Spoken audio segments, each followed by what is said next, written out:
What?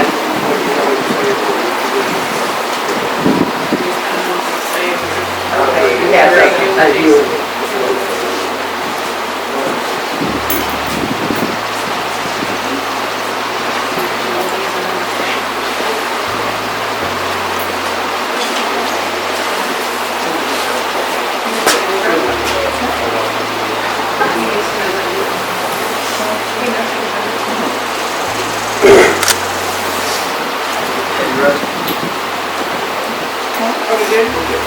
At this time, the Army is going to conduct the military portion of today's services.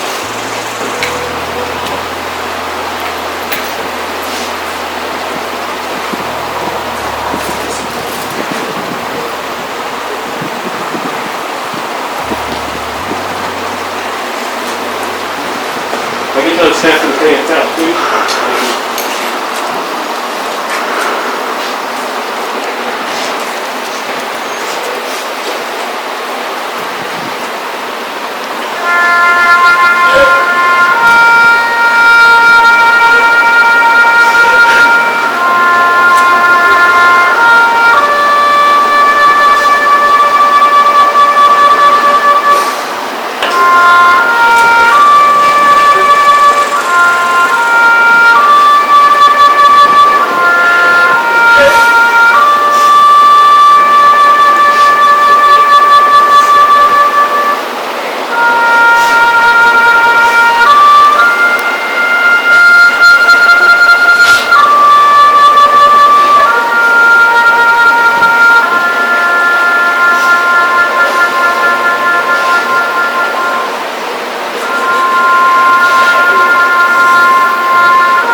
duck into eulogy.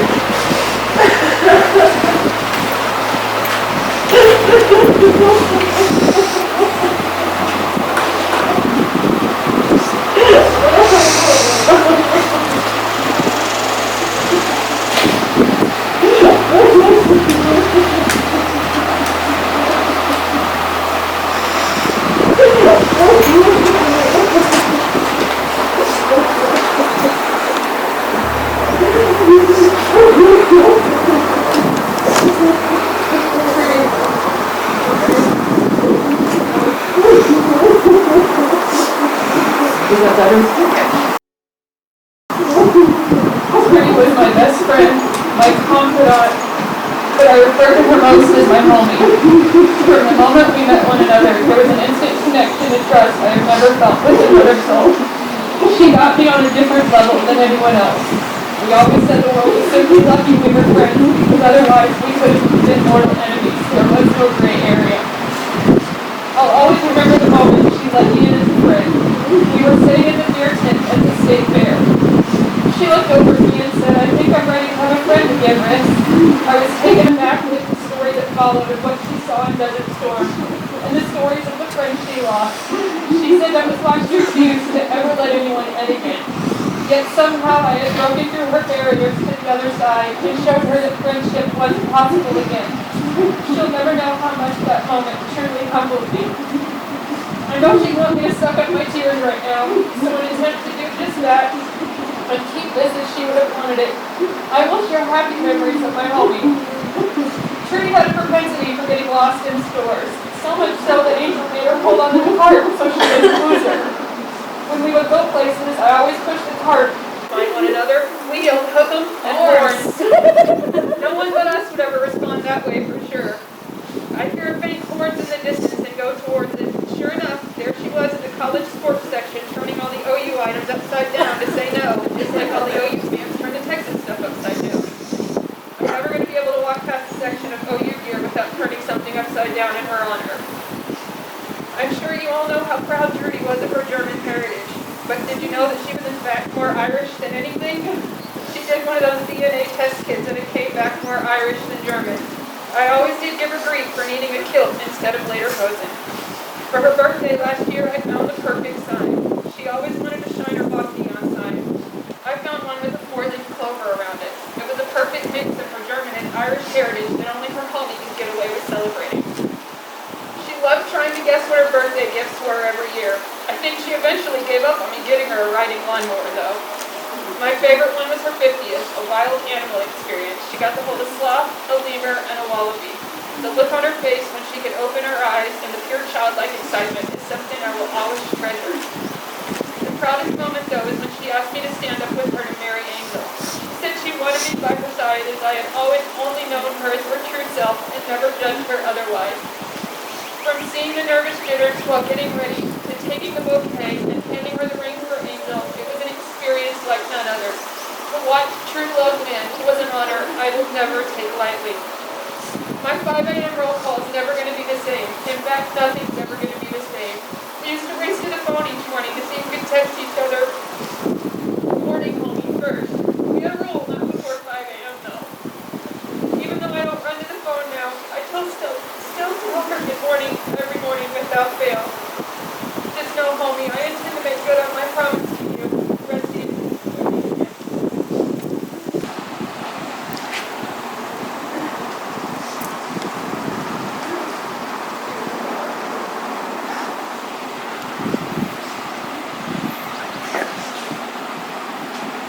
So I wrote mine on this pretty little copy paper because I thought she would laugh at me. Because I thought it cost more than the pen I used to write with. When I think of Trudi, I think of a heart. A person whose heart was larger than life. The only thing larger than that was her love for her wife, Angel. Their love was a bond like nothing I've ever seen before. It's one I've always dreamed about. But that love also came a love of her family. What's that, you ask? That's all of you. The people she chose to be a part of her life. That's chosen family. Friends who are there for us like family should be. Trudi chose the people she loved very carefully. Life doesn't always seem fair, but it certainly gives you what you need, even if you don't think you do. The week before she passed, I sat down with Trudi, and we talked about what happens now. The world around us still continues, even when it feels like our whole world is crashing down. There was one thing Trudi has always openly talked about, and that was her love for her Jesus.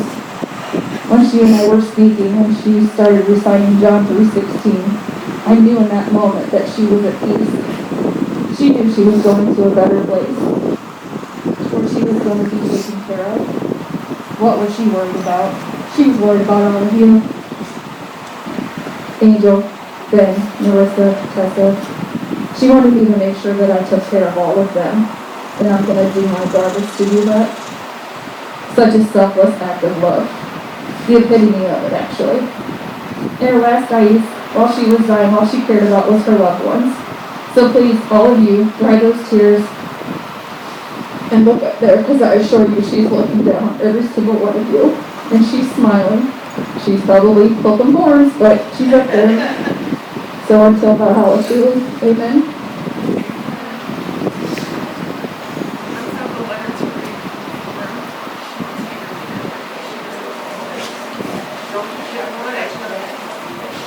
Matt, Cam, go. I'm shaking like a leaf. Go. There's the microphone. I think you may have to turn it on.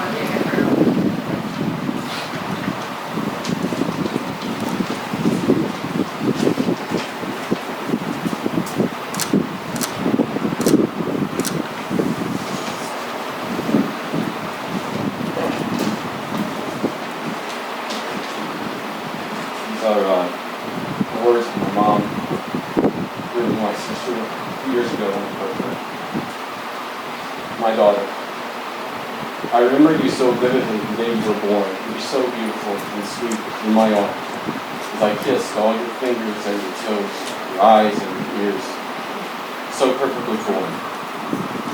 My heart was full of the wonder of you, my sweet little Valentine. Are you really all mine? I thought, what a blessing, she's too good to be true.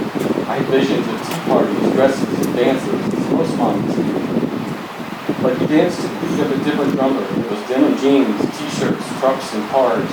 She played in the dirt and sand all summer, ponytails all askew, dirt on your face and in your hair. Oh my goodness, what is a mother to do? But you had fun in the dirt and hadn't a care. As time went on and you grew, we didn't agree. After all, you were a teenager, all grown up, as you say. We drifted apart as there wasn't much harmony. You wanted independence, and you joined the army. We lived spent a time estranged from each other, trying to understand and trying to recover from hurt and pain between mom and daughter. Who is this young woman who now stands before me? Who is this intelligent, independent young woman I see? Who is this disciplined soldier who has come home for a spell?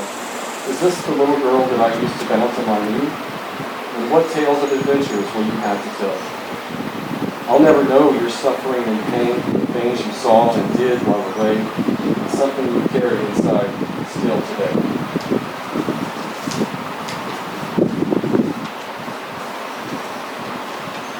And what's this little package you're leaving in my care? This precious little duplicate of you I could swear. What must you feel as you leave on the plane with arms empty, a heart wrenching with pain?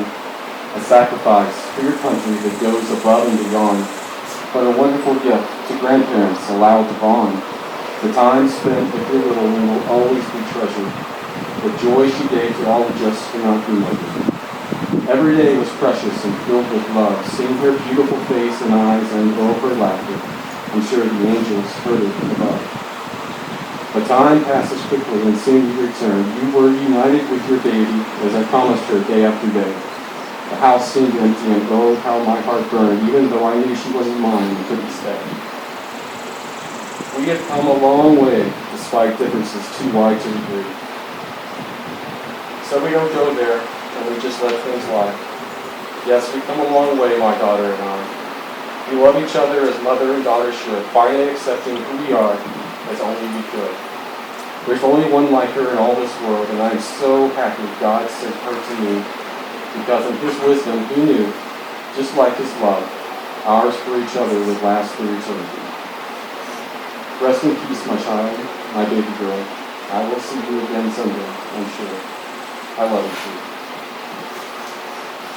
And just from my note, I know that each and every one of you here had a piece of her heart, and that means so very much to us, so very much to me, and I thank everyone for loving her as we do too. Thank you.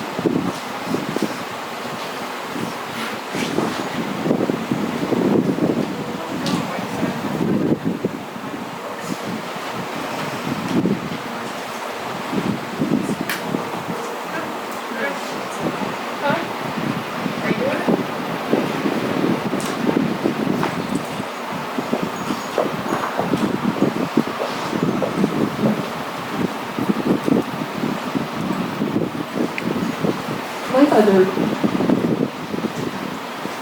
was not a perfect person. She was loud. She was one of the most stubborn people I've ever met. She told some of the worst dad jokes I've ever heard. Really got that trait in front of the family. She was a lot of person. And she loved as much as someone who's that much of a person would love. Everyone said it, we all know it.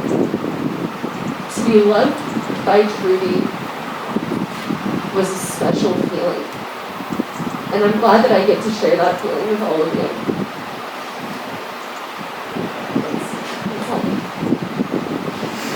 Tessa on the microphone. Tessa on the microphone.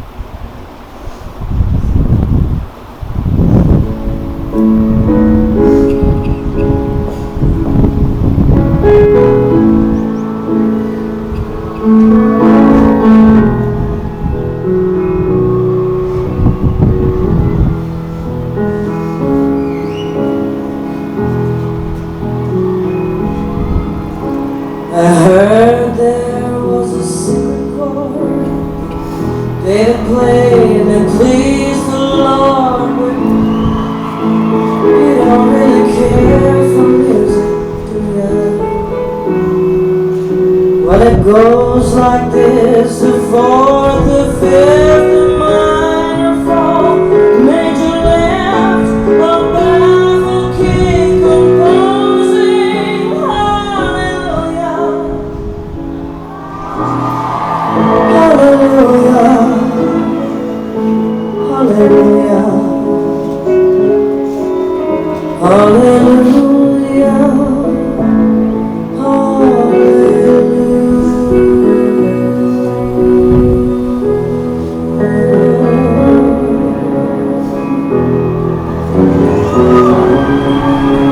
Your faith was strong, but you needed proof. You saw her bathing on the roof of beauty, and the moonlight overthrew you. But she tied you to her kitchen chair, broke your throne and cut your hair, and thrown your lips she drew.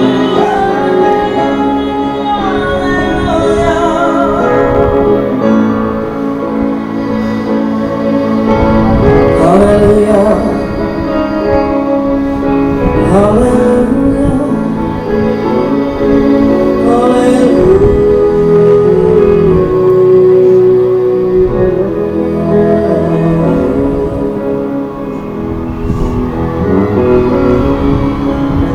Baby, I've been here before. I've seen this room, I've walked this floor. I used to live alone before I knew ya. But I saw your flag on the marble arch. Our love is not a victory march.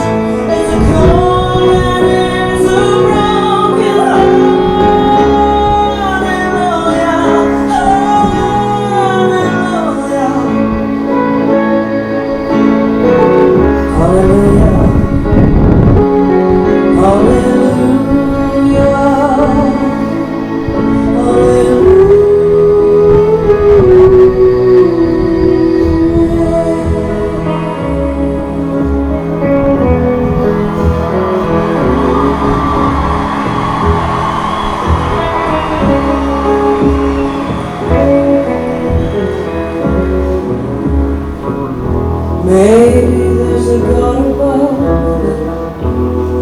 All I ever learned from love is how to shoot somebody who outdrew ya. It's not a cry that you hear at night. It's not someone to sing a lie. It's a call and it's a broken hallelujah.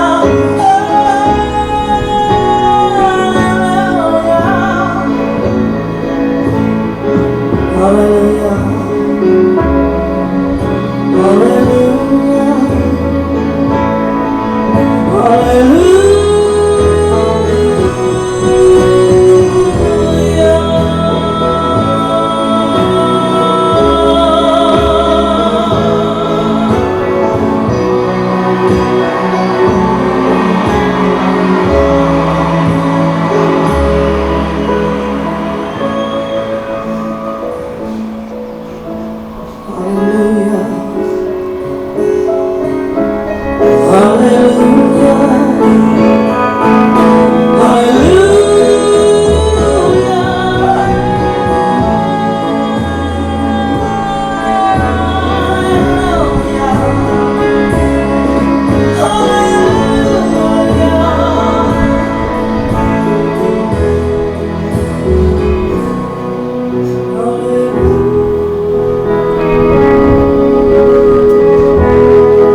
What? Over here. What?